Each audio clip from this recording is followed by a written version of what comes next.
Merhaba arkadaşlar. Bugün elma reçeli yapıyorum. 2 kilogram köy elması var burada. Güzelce yıkadım. Şimdi bunları şöyle kabuklarını ince bir şekilde soyarak hazırlıyorum. Elmalarımı soyduktan sonra tekrar tartacağım. Çünkü benim için elmanın neti önemli. Şekerini ona göre ayarlıyorum. Köy elması olduğu için böyle çürük çarıklar oluyor.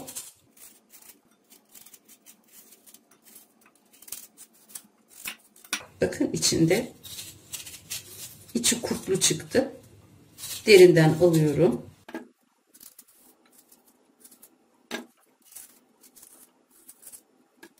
Bu şekilde bütün elmalarımı soyuyorum.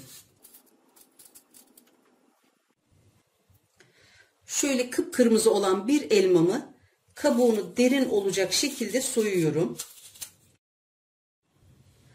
Bütün elmalarımı soydum. Kabukları da atmıyorum. Elma sirkemin içine katacağım bunları da. Şimdi kabımı tekrar alıyorum. Elmaları çok küçük olmayacak şekilde böyle küp küp doğruyorum. Elmalarım gayet sulu, güzel elmalar.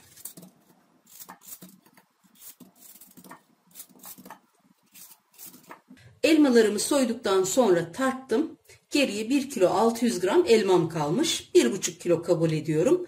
1 kilogram elmaya 800 gram şeker ekliyorum. Yani 4 su bardağı şeker ekliyorum. 1,5 kilo elmaya 1 kilo 200 gram şeker ekleyeceğim. Burada şekerimi hazırladım. Tenceremi alıyorum. Önce bir miktar şeker koyuyorum tencereme. Ve kabuğu en alta alıyorum. Ve üzerine elmalarımı döküyorum.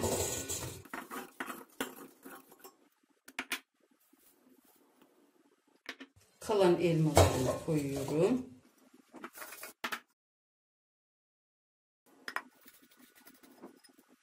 Kalan şekeri de en üstüne döktükten sonra şöyle tenceremi kenara alıp kapağını kapatıyorum. Bir gece elmalarımı şekerde bekletiyorum. Elmanın dokusu biraz böyle hassas olduğu için hem dokusu güçlensin hem de suyunu versin diye bir gece bekletiyorum. Elmalarım bir gece şekerde bekledi. Suyunu iyice salmış.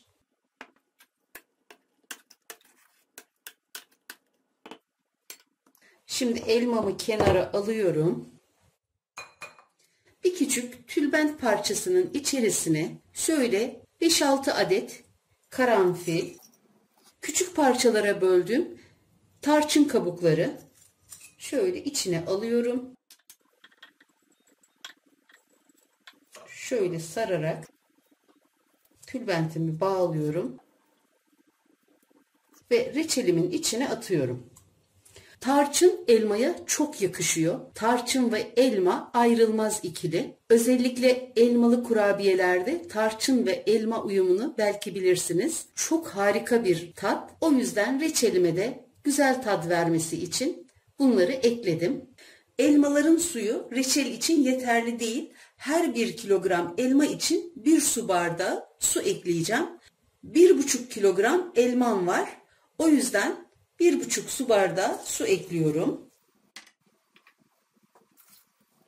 Reçelimin köpürmemesi ve parlak olması için küçük bir çay kaşığı tereyağı ekliyorum.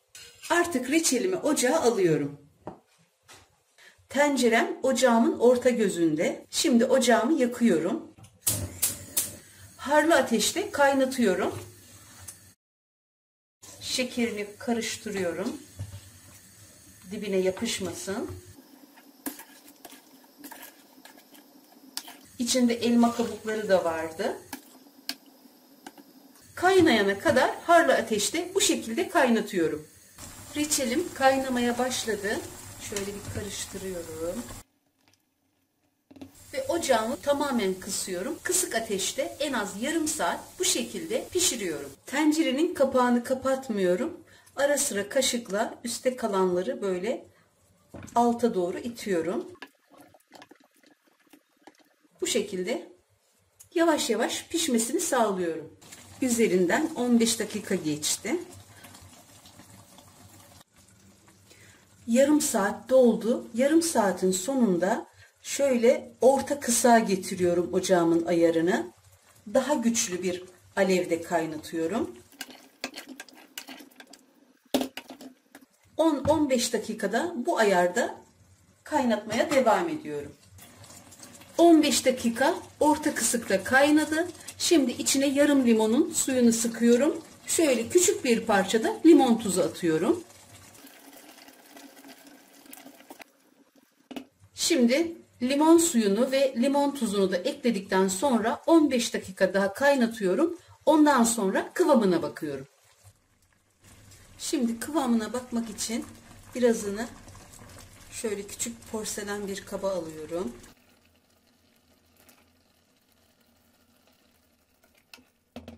Artık elma kabuklarını içinden çıkarıyorum.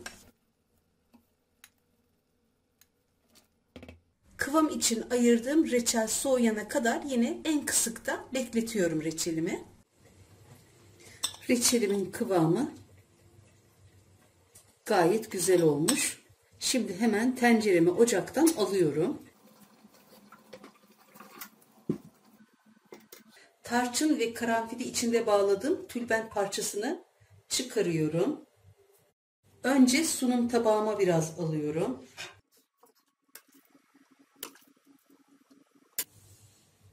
Şimdi kavanozlarıma dolduruyorum.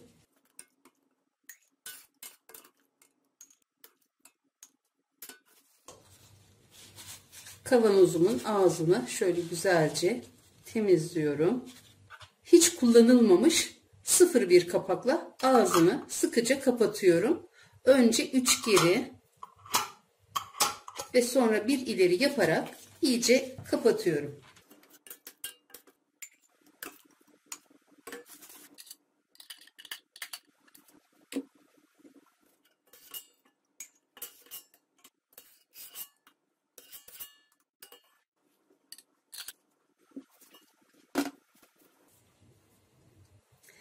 Evet, artık iyice soğudu. Şöyle kıvamını da göstereyim. Hani derler ya, lokum gibi.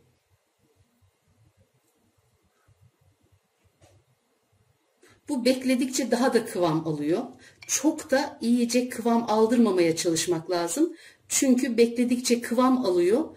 O zaman iyice ağdalaşır, çok yoğun olur. Reçelim kaynamaya başladıktan sonra yarım saat tamamen kısık ateşte, yarım saatte orta ateşte pişirdim. Kıvamına bakmak için 5 dakika soğutma işlemiyle uğraştım. 5 dakika daha ocakta kaldı. Toplamda 1 saat 5 dakikada reçelim kıvam aldı. Yapımı en kolay reçellerden birisi de elma reçelidir. Elinizdeki elmaları bu şekilde değerlendirebilirsiniz. Bu güzel reçeli herkes yapsın, herkes denesin isterim. Yapmak ve denemek isteyen herkese şimdiden kolay gelsin, afiyet olsun.